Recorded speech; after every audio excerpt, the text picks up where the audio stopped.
Hey guys, Jack here. Thanks for watching The Great Gallivanting and welcome to another Wayfarer Expedition Extra.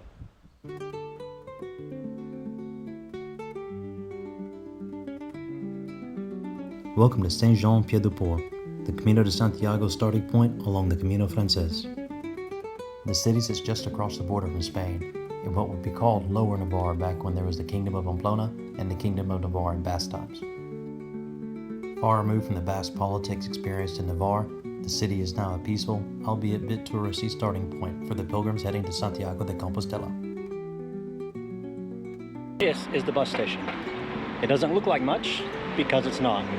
As you can see, it's a traffic coming through. It's a road except for when the bus is parked right here. Now the bus from Pamplona to here was absolutely miserable. It's Hairpin County and Switchback City for 2 hours to go 51 kilometers. It's gonna take me 3 days to walk that back, but 2 hours to go 51 kilometers. I mean, that's like where I'm from, that's a 30-minute trip. So it wasn't exactly a pleasant experience, but if you're going to take the bus, right here, this is where it starts and stops. Like many medieval towns, Saint-Jean-Pied-de-Port was a walled city. Each of its four sides had its own gate. The Navarre gate led to Upper Navarre in Spain. It also provided the first line of defense against any invaders coming across the Pyrenees Mountains. Because Saint-Jean-Pied-de-Port lies in a valley on the other side of the Pyrenees, the defensive walls rise up above the height of a man, and the fighting positions are created through the walls with these windows. This was as opposed to elevated wall cities like Pamplona, where the defensive positions needed to be able to fire over the walls down on invaders. At its peak, there were about 500 soldiers that manned Saint-Jean-Pied-de-Port as a fortress. Given the small nature of the defensive force, it is no wonder the murallas were designed to allow them to quickly move between fighting positions. Now, hundreds of years later, residents own the lots behind the walls, and they're filled with nice gardens, chicken coops, and balconies watching tourists like me walk by.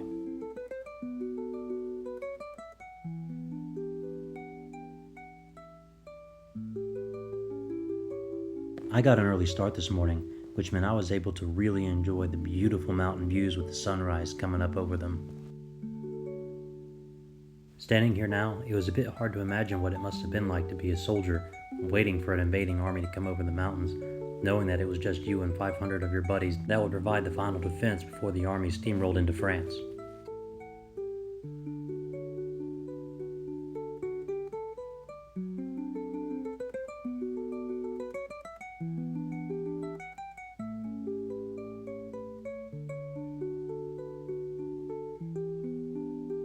This is the Port de Saint-Jacques, or the Puerta de Santiago, the historical entry point into Saint-Jean-Pied-de-Port for pilgrims coming across Europe. This is where they converged to make their way across Spain to Santiago de Compostela. The pilgrimage was at its height in the 1200s, I think it was, and this was where they welcomed the pilgrimages into the city. And an interesting note, that was kind of also the time that the pilgrimages were at their height to see the tomb of Saint Philip and a little bit, to a lesser degree, Saint John in Turkey. So it was a very big, religious thing of the times to go see these, apostles' graves and relics as a sign of spiritual and religious devotion.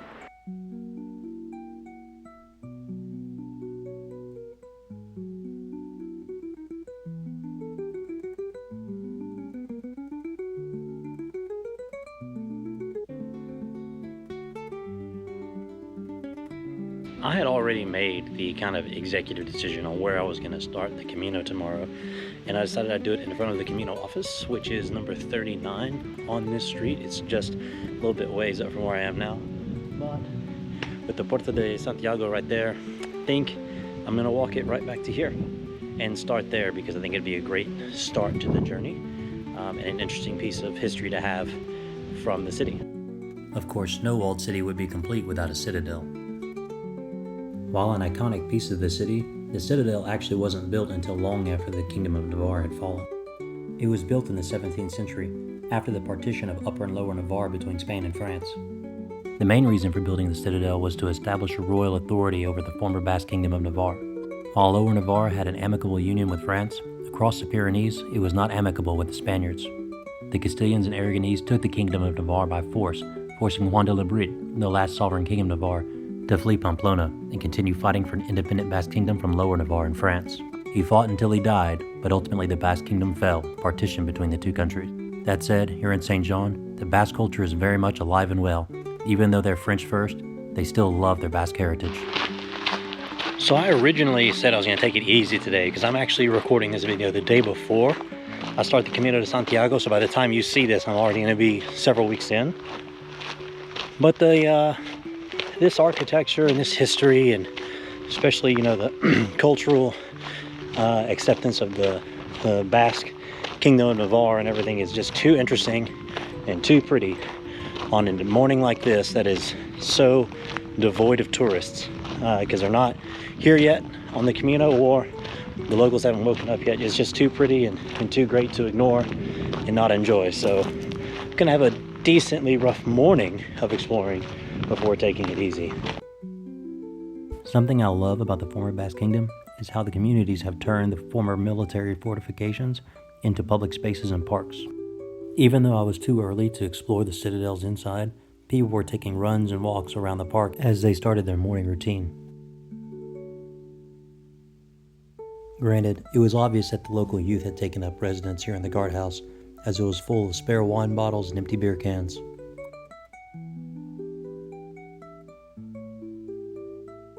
Even though the Citadel was originally designed as a military fortification to defend against invaders, it couldn't have been a terrible duty station to be deployed to. I mean, just look at those views.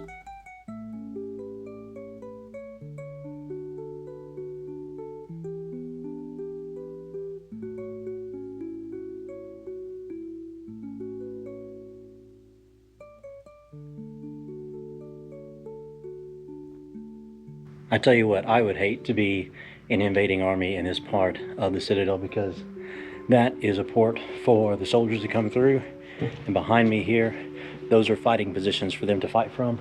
Now it's down here because I'm in what most people would think would be the moat, but what you can do is you can see kind of through there that you'd be shooting at people, you know, either down or up on them, shooting at their heads or their feet, depending on what part of the battle you're in, and that would suck no matter who you were. It's also fun as a former soldier just to think about warfare and how it's changed, because while we still do have fobs that kind of embody this sort of mentality, if we were really to go to war and have to come up against, you know, a fortified position like this, yeah, we could try to take the Citadel if we wanted to, or if we just wanted to destroy the garrison, just drop a couple of J-dams on it, problem solved.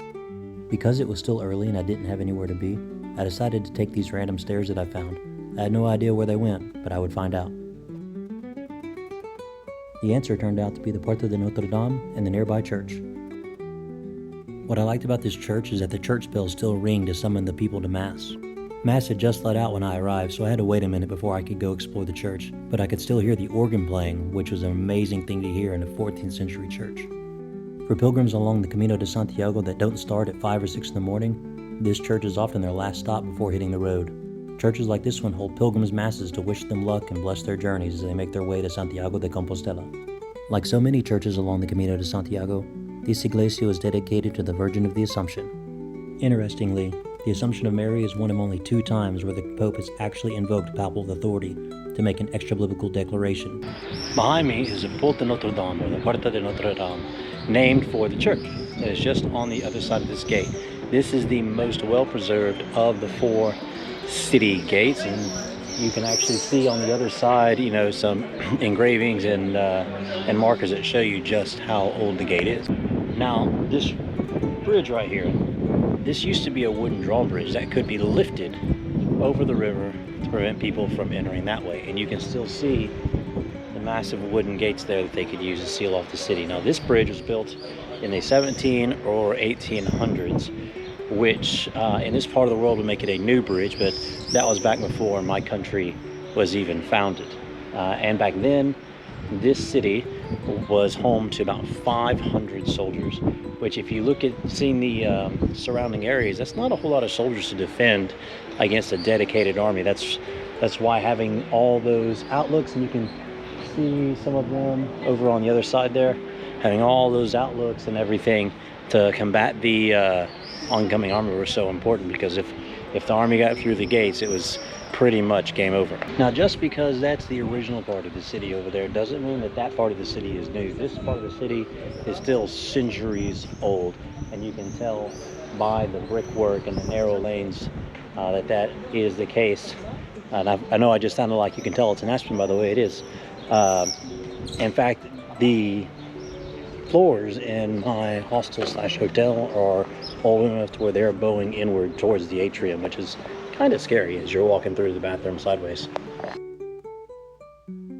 For most pilgrims, but especially those whose this is their first Camino, this is one of the most important stops when they begin their journey, the Association of the Camino office. This is the last stop for up-to-date information, a general map of the Camino ahead, and to get your first stamp before taking off on your journey. That was the Camino office, or the outside of it anyway. Filming's not allowed on the inside.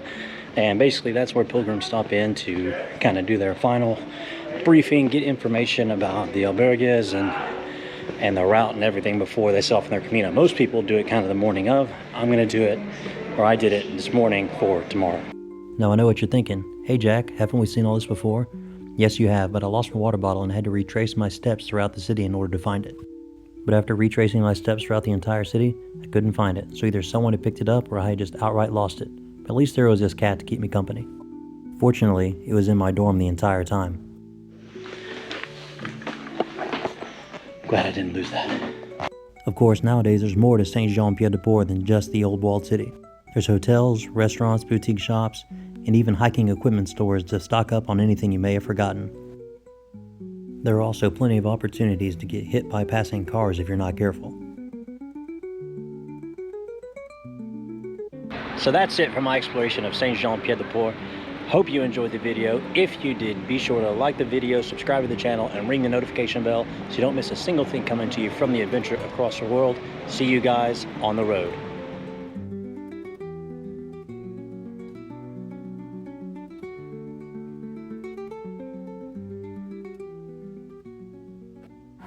So look, I'm not saying stereotyping is good, and I really do like France. I've been to this country a lot, but I'm here in Saint-Jean-Pied-de-Port. These people aren't wearing deodorant. They're walking around the supermarket. It's borderlining on gross. And also, if you don't pronounce words exactly right, they look at you with that dumb je ne comprends pas face, even though they freaking did. And then when you say English, they say oui. And they continue to speak to you in only French. And when you try to speak French back, knowing daggone well you said the right thing, they go, oh, je ne comprends pas, because of your accent. So, it's kind of annoyed. I'm ready to walk my freaking rear end back into Spain tomorrow, or in 2 days.